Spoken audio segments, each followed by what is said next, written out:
ধান লাগাবো, ধান লাগানোর জন্যই কিন্তু এই ভুট্টা ক্ষেতগুলো ভেঙে ফেলতেছে।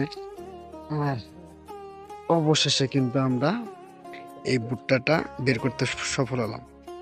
আসসালামু আলাইকুম সম্মানিত ভিউয়ার্স, আজকে আমরা এসে পড়েছি আনিস ভাইয়ের সেই বিখ্যাত ভুট্টা ক্ষেতে। আর এই ভুট্টা ক্ষেতে কিন্তু ফলগুলো পেকে যাওয়ার কারণে কিন্তু সেই ভুট্টাগুলো গাছ কেটে ফেলছে। আর একটা মজার বিষয় হলো, এই ভুট্টাগুলো তুলনামূলক কিন্তু অনেকটা আহ, ভালোই বড় হয়েছে। আমি যদি আপনাদের দেখানোর চেষ্টা করি, দেখেন এখান থেকে কিন্তু সে ভুট্টাগুলো কিন্তু উঠিয়ে ফেলেছে। আর এপাশে আমি যদি একটু সামনের দিকে দিয়ে যাই, তাহলে আপনাদের দেখানোর চেষ্টা করব যে এখানে ভুট্টাগুলো কেমন হয়েছে। আর ইতিমধ্যে আমরা এসে পড়েছি একটি ভুট্টা গাছে। আর এখন আমরা এটাকে এড়াবো, আমরা এড়াই দেখবো যে এখানে কি পরিমাণ ভুট্টা হয়েছে আর ভুট্টার ইটি কেমন। আসলেই এই ভুট্টাটা কিন্তু অ- অনেকটা কিন্তু আপনার শক্ত, এই খোসাগুলো দেখেন। ও, মানে ভুট্টা এখন কিন্তু পরিপূর্ণভাবে নামিনি, সেজন্য কিন্তু অনেকটা শক্ত ছিল।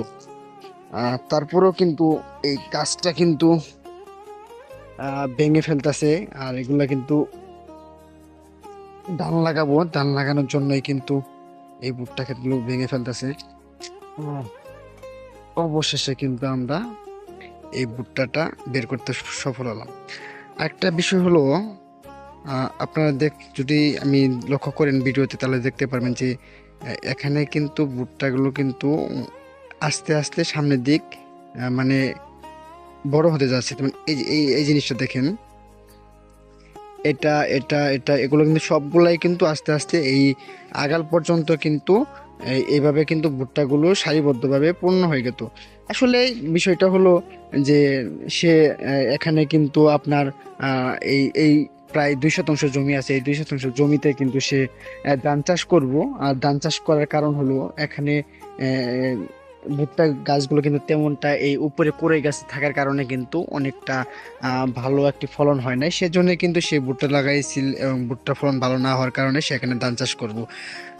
এই ভুট্টার যে গাছের মালিক আমাদের আনিস ভাই, এই আনিস ভাই কিন্তু দেখেন এখানে কিন্তু তার পাশে আমি কিন্তু একটা মরিচের ডাল দেখাইছিলাম আপনাদের।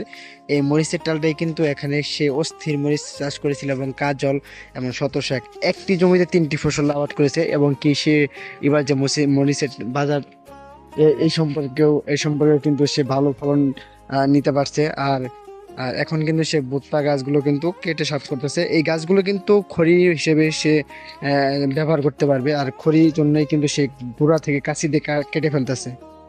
আর বিষয়টা হলো এই ভুট্টা।